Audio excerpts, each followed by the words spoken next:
Boom! What's going on, everyone? This is Steve Larson. Welcome to Secret MLM Hacks Radio. Today I want to talk to you guys a little bit about how you follow up with the leads and the people who are actually interested in either your downline and joining the business or purchasing the product. If you're like me, you know MLM is an amazing opportunity to grow a real asset for yourself. But you also see that there's huge issues starting to emerge. Like, why haven't big MLMs let tactics change in over 30 years? Or why have they been cutting commissions smaller and smaller?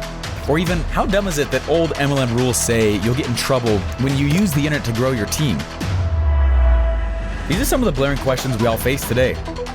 This podcast will show you how real MLMers like us are waging war on the old dying methods. And we aren't cheating by only bugging uninterested family and friends. Follow this podcast while I expose the shocking methods I'm using to build my 10,000 person downline and get people begging to join my team daily. Here's to the new tactics without all those old, rusty MLM shackles.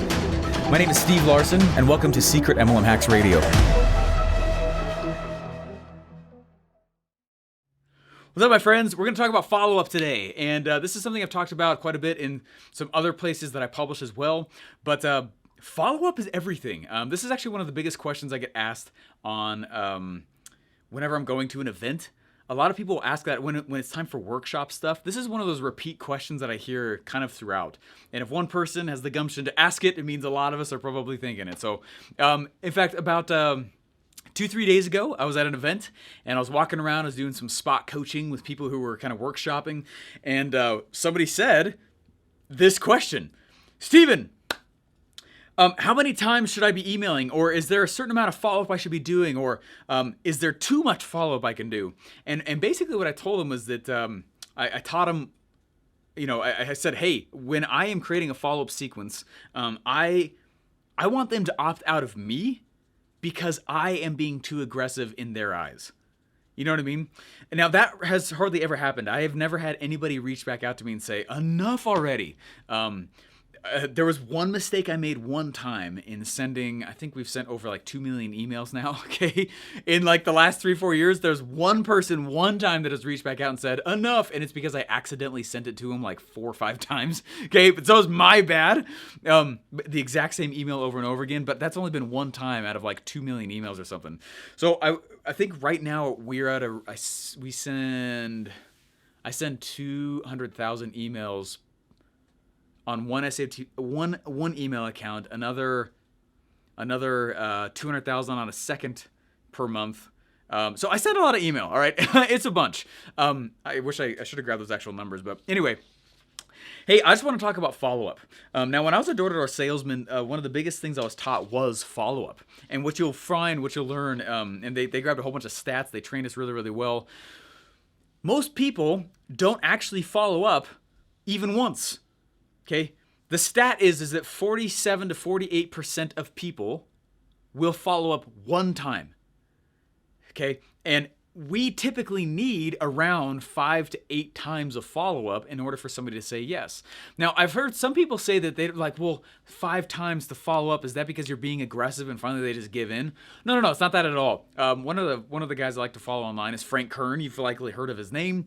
Frank Kern, I saw him online a few weeks ago, something like that. It was recently. And what he did is he was sitting at a table and he had this big bowl of mints. And he was sitting at like a coffee table. And what he did is he took out some mints and he said, let's say this represents the people that are ready to actually buy from you right now. And it was a small pile. And he's like, I'm purposely making it a small pile because of what I'm trying to illustrate here, right? And then he took a big amount of mints and he put it in a pile next to it and said, hey, this is the small pile of those who are ready to buy from you now. This is the pile that's ready to buy from you most likely in 60 to 90 days or something like that. Okay, and it was significantly large. It was a big pile. He had a lot of mints, okay? And then he grabbed the rest of them and dumped them, this massive pile. He's like, these are the ones that are in the far distant future, okay?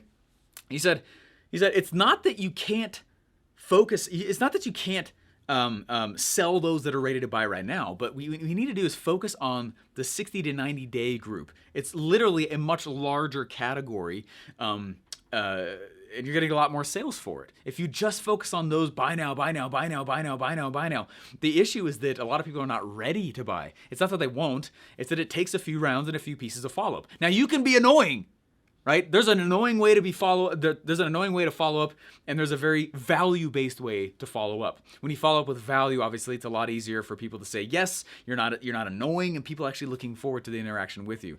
Okay, so what I wanted to do real quick is I just wanted to walk you guys through, first of all, a few stats like I was just talking about, but I wanted to share with you guys kind of a case study of this, and what this has meant for us, okay? Now, I was looking through to see, as in terms of follow-up, how often it's taught generally that we should all be following up. And I think this is off of entrepreneur.com. There's another, I think so. I can't remember. I looked at a lot of blogs recently. Anyways, there's a blog I was looking at, and it said, look, you should only stop following up in a few of these scenarios. And they said, here's a few of the scenarios. Stop following up if A, they die, which I thought that was funny. B, they buy. Or C, they send you a cease and desist letter. And basically, the whole point and premise of this is I want you to know that the follow-up is truly where the money comes in. In fact, I know a lot of people, and we're the exact same way, that for every dollar we'll collect on the front, we'll make money, but what we really are waiting for is this back end. The back end is where we'll pull another $5, $6, $7, $8, $9, $10 per dollar that we bring in the front. So I actually wanted to share with you guys the stats. Now, this is the most recent month. Now, if you're not on YouTube, that's okay. I'll talk through the numbers here. But what I did is I literally, these are almost still warm, okay? I screenshotted and printed stats from 2 MLM funnels that I have. And I want to share the stats with you guys so you guys can see how we're doing it, okay? And why this matters so much of what I'm talking about here, okay? So I recently launched, if you guys go look at themlmfunnel.com, themlmfunnel.com, these are the stats that I'm talking about from that funnel. In the last month, okay, the last 30 days, we have sold from there, see, 450, hold on, sorry. I'm super bad at math on the fly. We've sold 520 books. 500, if you guys go to themlmfunnel.com and look at the book that it's promoting, we've sold 520 of those in the last month. And it's generated, right, because there's some upsells and stuff like that in there, it's generated, look at this, $2,484, okay, look at that. So $2,484. Now, you might look at that and be like, oh, that's awesome. But I mean, I'm running an actual business with actual business expenses. That's not that amazing, right? Okay, that's not that amazing. So you see how all the people who've purchased right there, the one time, right there, get the book, right? The book, so there's 448, plus those people who bought a bundle of 10, which are 7 of them that have done that, so 70 plus that, right? It's about 520-ish, something like that. Okay, 520-ish books that we've sold for there, and which is cool. I mean, it's not bad, right? Now, $2,400. If we just stopped there, all right, that's going to be a major issue. Now, one thing that we do is that now that they're on our list, we're going to follow up with them. Now, some of this follow-up has happened with Facebook ads. Some of this follow-up has happened with actual email campaigns, okay? But some of it is, you guys know that when you guys get my emails, there's a footer at the bottom that says like, hey, where should you get started? And it shows you the different places you can go and the different products that I offer. There's significant cash that comes from that. It's one of the easiest ways for you to actually make money on the follow-up. Okay, but what I want to do real fast is I want to go grab, check this out. Okay, here are the actual stats from the MLM funnel. Okay, here's the stats. Let me just walk through them real fast here. Okay, we had 3,000 people hit the first page, and 950 actually opted in. From the 950 that opted in, that's where we sold the 520 books. So it's not bad. A little over half of the people who opt in are actually buying the book, okay, which is actually not bad at all. That's actually really good. Okay, now check this out. If you look, here's this these pages here. There's always like a follow-up sequence. You can see the numbers right here, and check this out. After they go opt in, quite a lot of people are going to the first training and the second training, basically, what's kind of neat to see is how many people are watching each of the trainings that go to them for free, and they just keep pushing them back to go buy. And I know that there's a correlation between how many people are watching all these follow-up sequences and those who actually go purchase the actual book. Okay, so follow-up is what has saved this funnel. Okay, now it's only $2,400, which is not tons of cash. And if it feels like a lot of cash, I actually, side note, I beg you to reevaluate your relationship with cash. Okay, because that's not that much money. And if it feels like a lot of money, it's gonna be very hard for you to make that amount of money. I had somebody tell me once, like, if $1 million feels like a lot of cash, you're gonna have a hard time making $1 million. And I was like, oh. And it wasn't until I started changing some of those beliefs that $1 million actually, comparatively came a lot faster. Okay, so in terms of follow-up, now, please stick with me because I'm going to go full circle on this and give you some cool answers on how much we should actually follow up with people. Okay, the Secret MLM Hacks is a webinar that sells the program Secret MLM Hacks, and in the last 30 days, it has made 58 grand. Okay, we've sold 51 Secret MLM Hacks, and it's a $997 course, but we've sold 133 of these chatbot programs, which is awesome stuff. Okay, 133 of these chatbot programs, which generated an additional $7,500. Okay, so in total, it made $58,000. Okay, now what's crazy about this is that if you look at the MLM funnel, if you go to themlmfunnel.com, once they're on the list, in a lot of value. Okay, I'm delivering a lot of value to them for free. Stuff that is really, again, it's very valuable. They should be paying for it. It's under that premise. It's me contributing to the relationship that I am allowed to follow up with them. Okay, and they don't get mad about it. Right? Then when I have that relationship and there's this feeling of reciprocity because I'm giving them stuff and giving them answers that is so good they should be paying for it. Then what I go do is I then will go follow up, and we do it again through stuff in the email footers, an actual email sequence. We're retargeting them with Facebook ads, right? Our sales have definitely gone up in the last month. Okay, meaning our monthly kind of the standard monthly amount has definitely gone up quite a bit, and I'd say the last even 2 weeks. And I know a lot of it is because we're spending more on ads. We're definitely getting more defined on what we do. But I know part of it too is that we just created this feeder from the MLM funnel, and we just follow up with everybody. Anyway, so this is 58 grand, and anyway. The whole point and premise of this entire thing is that I've been looking back at some of the affiliate things that I promote, and it's pretty standard for me to do without actually doing it because I've set up so many systems now. We'll do 30 to 40 to 50 grand a month in affiliate cash. Okay, that's usually the norm. 30 to 40 grand a month in affiliate cash. If I did not follow up with a lot of these people, right? If we did not turn back and run ads to those retargeting lists, to those lookalike lists. If we did not turn around and if I did not keep publishing and pushing content to them, right, these are new people joining my list usually.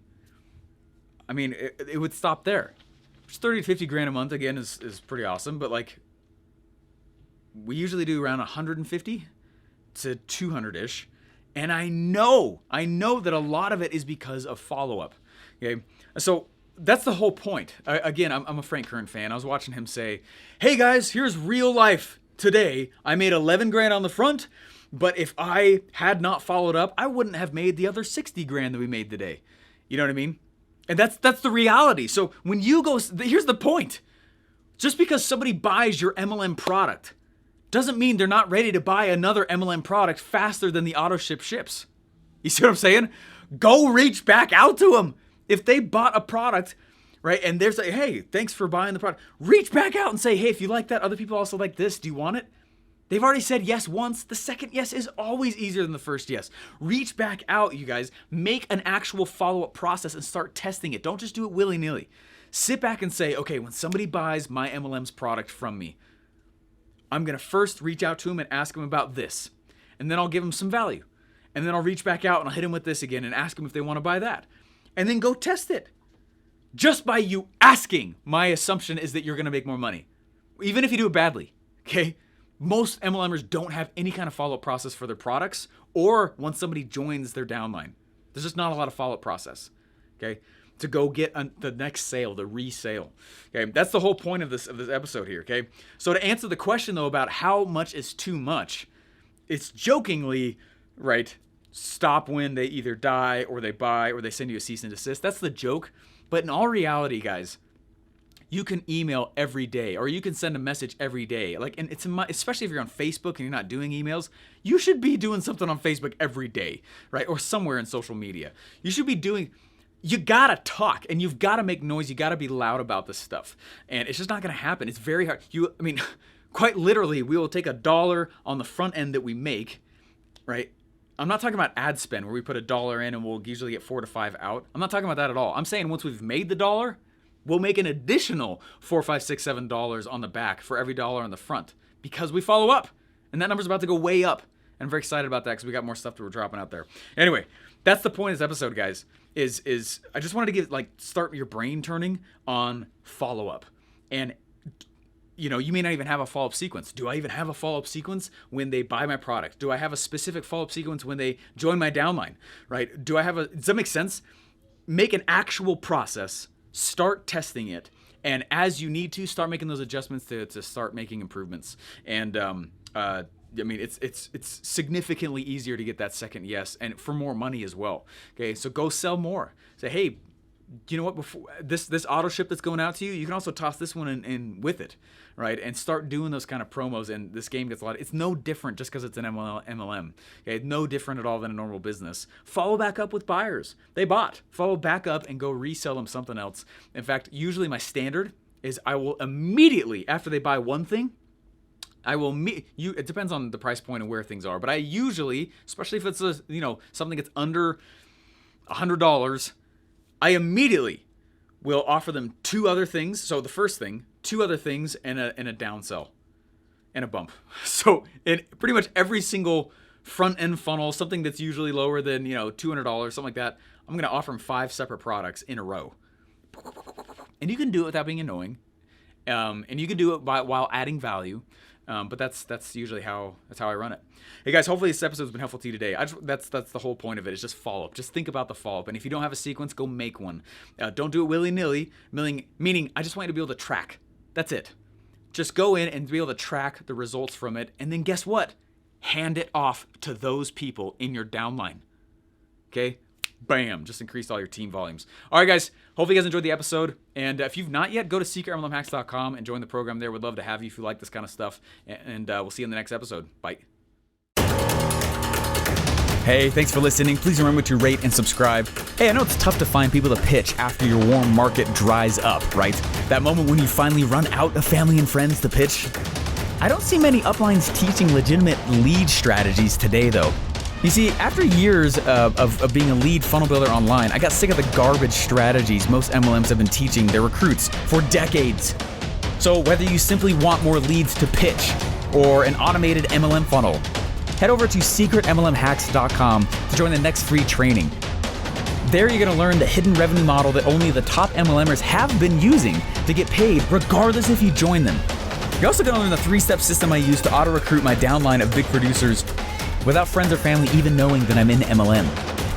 If you want to do the same for yourself, head over to secretmlmhacks.com now. Again, that's secretmlmhacks.com.